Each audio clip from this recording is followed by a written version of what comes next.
Bonjour, bienvenue sur Mon Financier. Ouverture à l'équilibre ce matin en Europe, signe que les marchés hésitent dans la direction à prendre avant une semaine qui s'annonce chargée sur le plan économique. Le CAC lui cède symboliquement 0,02%. On est autour des 4380 points. Ailleurs, même tendance, Francfort plutôt bien orienté qui grappille 0,12%. Idem pour l'Eurostoxx qui prend 0,14% du côté des valeurs. Maintenant, eh bien, c'est le titre Havas qui fait la course en tête sur le SBF 120 après la publication de ses résultats semestriels. Alors, une publication qui a poussé Barclays à relever sa recommandation sur le dossier de pondération en ligne à surpondérer avec un objectif de cours qui est porté à 7 €. A l'inverse, Iliad, mal orienté, perd 3,8% après l'annonce de ses résultats qui confirme pourtant que le groupe est en bonne voie pour atteindre en 2014, donc avec un an d'avance, eh bien,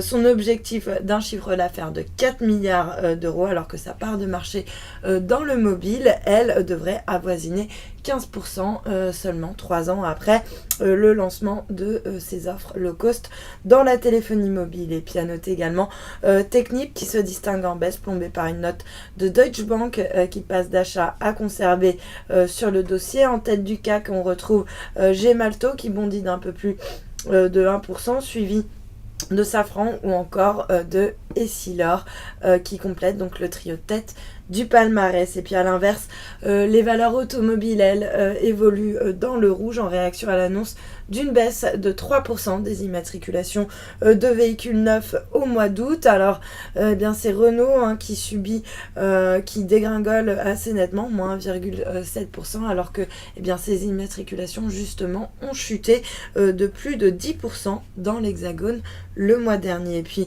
le secteur bancaire également qui se distingue dans le rouge avec Société Générale ou encore Crédit Agricole qui redonne du terrain sur le SBF 120. Virbac, qui a confirmé ses objectifs financiers pour 2014 en dépit donc de la baisse de ses résultats au premier semestre, des résultats qui ont été pénalisés par des effets de change défavorables et puis une faible activité aux États-Unis. Un premier semestre difficile donc qui est logiquement sanctionné par le marché. Et puis sur le marché des changes, l'euro lui reste à l'équilibre par rapport au dollar. On reste vraiment sur les plus bas récents, 1,3130. Il s'adjuge 0,1% par rapport au yen à 136,78. Et puis le billet vert qui grappille également 0,11% face au yen. On est largement au-dessus du seuil des 104 yens. Et puis pour terminer, l'once d'or qui oscille autour des 1290 $ l'once. Voilà pour l'ouverture. Restez avec nous. Très bonne journée.